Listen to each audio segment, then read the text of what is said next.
warrior selection program begins making progress. Zeke, Grisha's first son, becomes a Māori warrior and inherits the Beast Titan. He is then given the title of War Chief, essentially becoming the leader of the Māori warriors and the orchestrator of all of their actions, including when they're about to launch their attack on Parati Island. The exact time at which Zeke is promoted is, at this point, still unknown. Growing up, Eren Yeager befriends Armin Ardor and saves Mikasa Ackerman from 3 bandits after her parents, more specifically her mother, is targeted and accidentally killed for being exotic and part of a rare bloodline. 1 year later, we reach the beginning of the series. 4 children originating from an unnamed intermediate zone in Māori, more commonly referred to as the hometown, are selected by the Māori government to become the successors to 4 of the titans possessed by the Māori government. These titans' true names are not known at this point, but the shifters would become the warriors for Māori are as it follows. Reiner Braun, the Armor Titan, Bertolt Hoover, the Colossus Titan, Annie Leonhardt, the Female Titan, and Marcel, whose last name is unknown,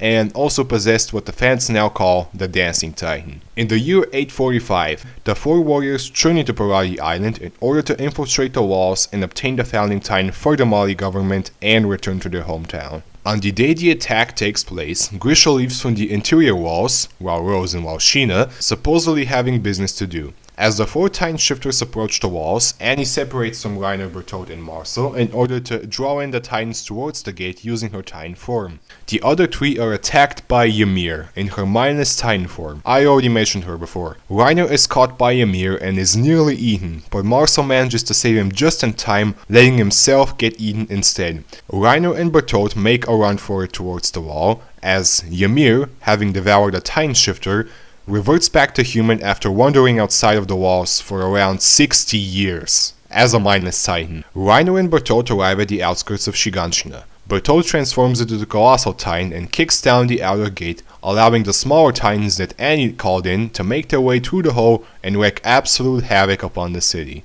Then Eren's mother Carta is eaten by a Titan, but not just any Titan, the Smiling Titan, Dina Yeager. Okay, so hold on, this is gonna be great, just pay attention, okay? So, Grisha's first wife is turned into a Titan, and then 20 years later, she eats his second wife as a Titan.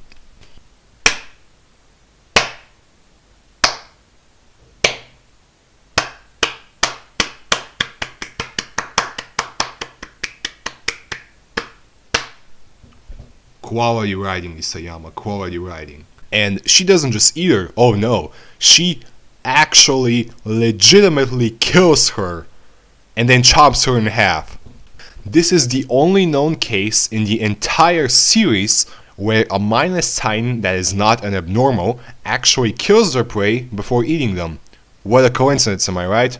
Okay, so anyway, Eren and Mikasa are saved by a soldier from the garrison named Hannes. They get on the boat leaving Shiganshina, while Reiner, now the Armor Titan, breaks through the inner gate and allows the Titans to spread through Wall Maria's territory. The news of the fall of Wall Maria begin to quickly spread throughout the inner 2 walls, including to Grisha. Grisha is forced to take drastic measures and travels to the Rice Chapel at nighttime, a place where the Rice family, the true royal family and descendants of King Fritz, have hid and had their succession rituals for the past 100 years. As Grisha arrives there, he encounters the family along with the king himself, whose founding Titan powers have been passed down to Frieda Rice. Grisha tells Frieda to destroy the armored and colossal Titans in order to prevent humanity from being eaten. However, Frieda refuses to listen to him as she is influenced by the First King's ideology. At which point Grisha just gives up on trying to reason with her and turns into a Titan, ready to take her head on. Frieda follows shortly after, and the 2 clash in an underground battle. Due to not having the combat experience or proper knowledge of how the Founding Titan powers work, Frieda is overpowered and eaten by Grisha, who steals the Founding Titan from her and essentially obtains a second Titan power, alongside the Attack Titan which he already possessed. In order to prevent the king from ever taking hold of the walls again, Grisha absolutely massacres the Rice family, including everyone except Rod Rice, Frieda's father, who manages to escape just in time to avoid being killed. On that same night, Rod Rice, having fled the scene, arrives at a farm where his other remaining daughter, Historia Rice, lived. Historia was Frieda's half-sister but did not have anything to do with the royal family due to Frieda having erased her memories of her in order to protect her. The Central Military Police arrive and kill Historia's mother. Before they can kill Historia, Rod Reiss makes a proposal to save her life by having her change her name to Krista Lentz, and then send her away. The girl's life is spared and she assumes a new identity. Meanwhile, Grisha rushes back and with Shadis' help finds the refugee camp where Eren and Mikasa are staying at. He wakes Eren up and Eren tells him of how Kara was eaten. Grisha then takes Eren to the woods, asking Shadis to not get involved and partially explains him the situation.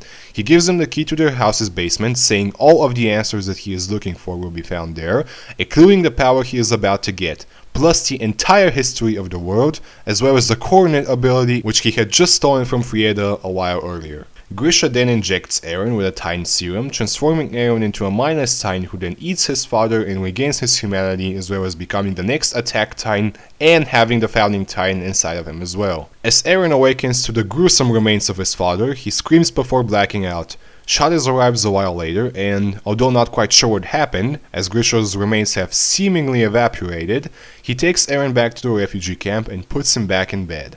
Before Eren wakes up in the morning, he has a dream of the event and wakes up to see the key to the basement around his neck, but forgets the dream and Grisha's whereabouts shortly after. Due to Grisha's disappearance, the royal government fails to discover him after he steals the coordinate and kills the Reiss family, leaving Eren protected and hidden from the royal government as well as unaware of his powers for the time being. A year later, the government launches a territorial retrieval operation, where countless citizens are sent into Wall Maria in order to retrieve the territory which now belonged to the Titans. Unfortunately, only about 100 make it back alive, out of like 250,000 people. Armin's grandfather, who previously went with them, was one of these people. In reality, the operation was nothing more than the government's way to lower the population and not have to feed a lot of people. Another year afterwards, the trio joined in the 104th Training Corps. Keith Shadis, former commander of the Survey Corps, has now become the instructor of the trainees and would spend the next 3 years training them to become soldiers. 1 year later, and 2 years before the present time, the Survey Corps embarks on the 34th expedition outside of the walls. A member of the expedition by the name of Ilse Longnar, who conveniently happens to look a lot like Ymir, is left without a functioning 3D maneuver gear and is closed in on by a Titan, all while writing everything down in her journal. However, this Titan does not eat her, but instead shows signs of intelligence, bowing down to her and referring to her as Lady Ymir, while also speaking of Ymir's people.